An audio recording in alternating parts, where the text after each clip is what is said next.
Hello everyone, तो कैसे हो आप सब। आ गया हूँ मैं आज एक नई वीडियो के साथ। तो आज की मेरी वीडियो होने वाली है कि स्टडी और वर्क के बीच में बैलेंस कैसे किया जाए। अब जैसे कि आपको पता है यार, हम यहाँ पे आते हैं एज अ स्टूडेंट, तो कई ज़्यादा चीज़ें एक साथ हमें करनी पड़ती हैं। फॉर एग्जांपल लगा लो, हमें खाना खुद बनाना है, काम पे भी जाना है, फिर घर का काम मतलब जैसे सफाई वगैरह भी खुद ही करनी पड़ती है, क्योंकि कोई तो यहाँ पे करेगा नहीं, है ना। और ऊपर से पढ़ाई का जो प्रेशर होता है एक टाइप का होता ही है थोड़ा बहुत, उस हिसाब से सारी चीज़ें इकट्ठी मैनेज करना एक टास्क बन जाता है। ठीक है, अब उस टास्क को कैसे हैंडल किया जाए, मेरे को कई ज़्यादा देर से क्वेश्चन आ रहा था। और आपको भी पता है कि थोड़ा सा मतलब बंदा जो है वो ओवरवेलम फील करता है कि जब वो नया नया यहाँ पे आता है। मैंने पहले भी वीडियोस में बताया हुआ है ये चीज़, बट उसको हैंडल कैसे करना है, तो उसके बारे में आज पूरी वीडियो बताने वाला हूँ मैं। और पूरी वीडियो ज़रूर देखना। और मैं देख लो भाई, बोला था कि मैं पूरी रेगुलरिटी पे दोबारा से आ जाऊँगा, रेगुलर वीडियोज़ आएंगी। और वैसे मैं ट्राई कर रहा हूँ कि रेगुलर वीडियोज़ डाल पाऊँ। बट जैसे कि दिख रहा होगा पीछे सारा कुछ नया हो गया, ये तो अलग ही जगह है, ये घर तो नहीं है अपना पुराना वाला बेसमेंट। तो हमने नया घर ले लिया, इसका भी टूर आएगा, तो सारी चीज़ें आने वाली हैं। बस इस हिसाब से थोड़ा सा बिजी था मैं। चलो बातें बड़ी होगी, जल्दी से वीडियो शुरू करें।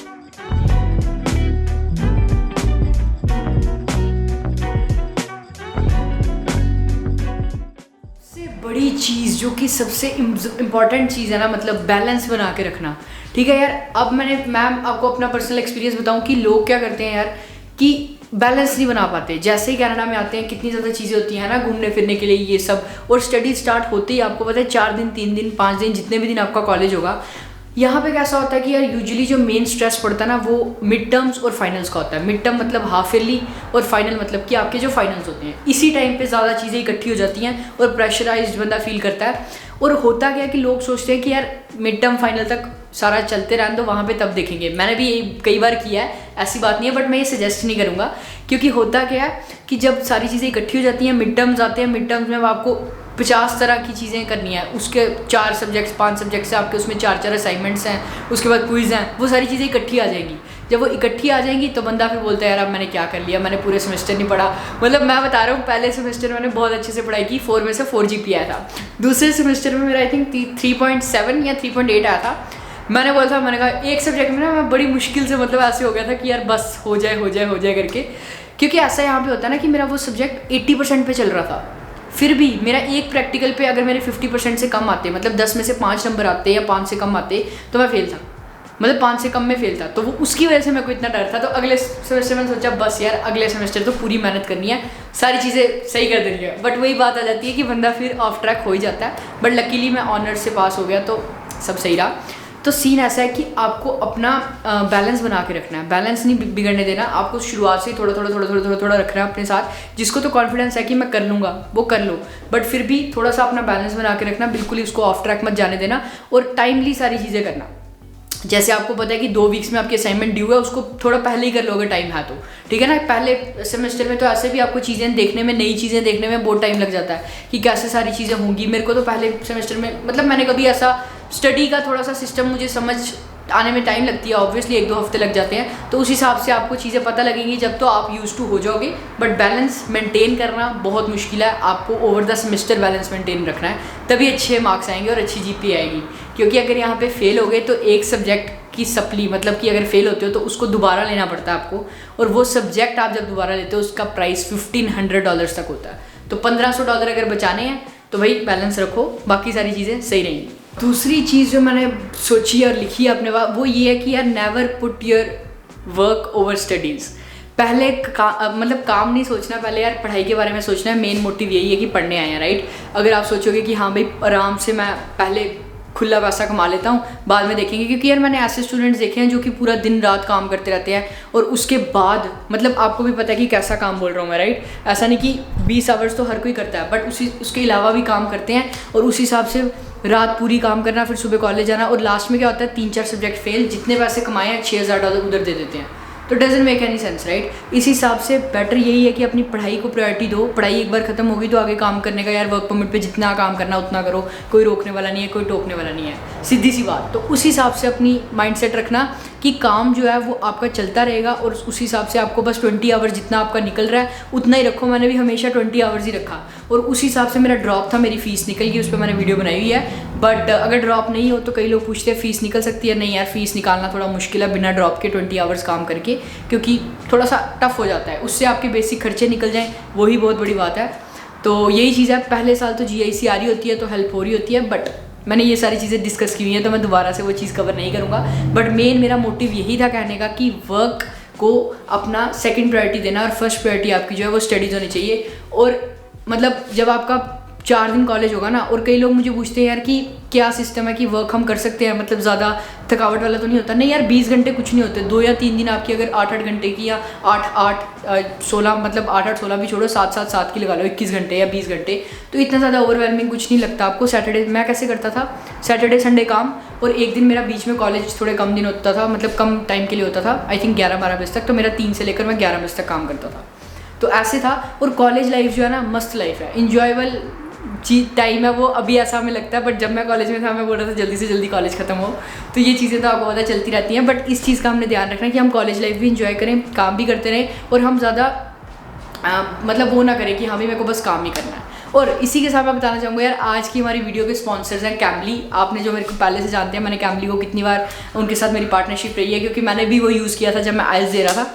तो उनका यार ऐप आपको पता ही है कि पूरा आपको इंटरफेस दिखाता हूँ मैं, कैसा है कैसा नहीं। इंग्लिश स्पीकिंग के लिए जिसको कोई भी प्रॉब्लम होती है, वो इंग्लिश नेटिव स्पीकर्स के साथ आप बात कर सकते हो, इससे कि आपकी मतलब हेजिटेशन कम होती है, कॉन्फिडेंस आता है। तो मैं आपको स्क्रीन पे लेके चलता हूँ फ़ोन की और दिखाता हूँ कि कैसा सीन है उनका ऐप का, और फिर उसके बाद लिंक आपको डिस्क्रिप्शन में मिल जाएगा। आपको 25% ऑफ मिलेगा अगर आप मेरा लिंक यूज़ करोगे। उनके 3 मंथ के जो भी क्वार्टरली प्लान होगा उस हिसाब से आप देख लेना। और आपको मैं स्क्रीन पर लेके चलता हूँ और आपको दिखाता हूँ कि कैसा कैमली ऐप।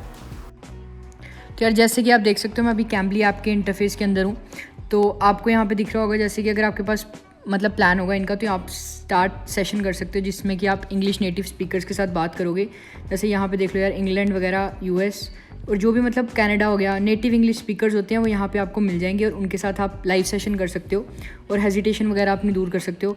और साथ में यहाँ पर सबसे बढ़िया बात ये है कि जो ये ऐप है ये आपको अलाउ करता है, यहाँ पर नीचे इनके कोर्सेज़ हैं, TOEFL speaking practice, IELTS mock test, IELTS का स्पीकिंग पार्ट 3, स्पीकिंग पार्ट 2।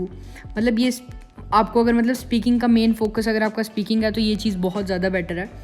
और बाकी अगर आपको अच्छा लगता है यार, अगर आपको लगता है कि आपको इस ऐप से हेल्प होगी तो ज़रूर ट्राई करो, बाकी अपने आप पे डिपेंड है। तो मैं आपको अब दिखाता हूँ कि मेरी जो कॉन्वर्जेसन हुई थी वो कैसी गई थी, और आपको फिर थोड़ी सी उसमें झलक पता लग जाएगी कि एक्चुअल कॉन्वर्जेसन कैसी होती है। I'm from India, so basically right now I am in Canada. I came here for studies and I completed my studies like 6 months ago.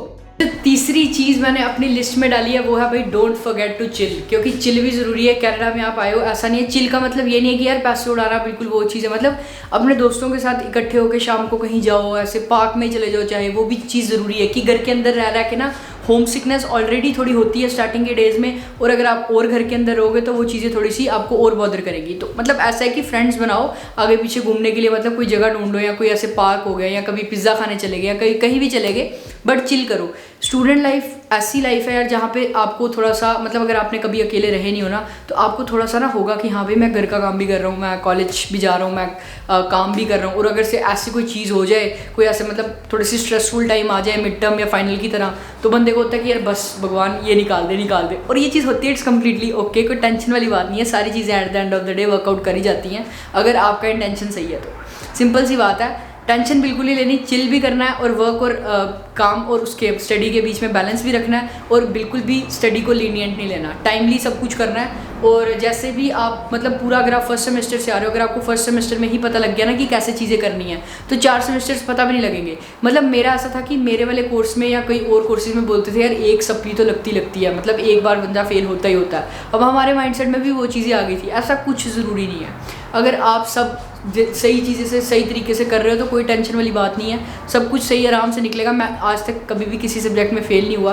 और ना ही मैंने कोई ऐसा वैसा था, बस 1-2 बार कोई सब्जेक्ट्स में कम नंबर आ सकते हैं, बट स्टिल अच्छे परसेंटेज से पास हो गया, और मैंने काम भी आपको बताइए कि किया ही था। तो इसीलिए टेंशन लेने वाली बात नहीं है, सारी चीज़ें हो जाएंगी अपनी जगह पे। बस आपको ये सोचना है कि मतलब मैंने जो 3-4 चीज़ें आपको बताई हैं, बस ये चीज़ माइंड में रख लेना कि लाइटली किसी को चीज़ को नहीं लेना, वर्क अपना ध्यान से रखना और अपना चिल करना पूरा है।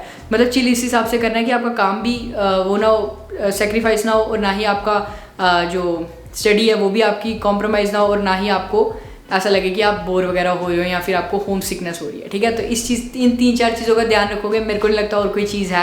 बाकी अगर लोग डराएंगे तो यार डराने वाली चीज़ें बहुत हैं, ठीक है ना। अगर मैं बोलूँगा हाँ भाई डरने के लिए तो बहुत चीज़ें, बट मैं 2 साल निकाल के आपको ये चीज़ बोल रहा हूँ कि डर के कुछ फ़ायदा नहीं है, ठीक है ना।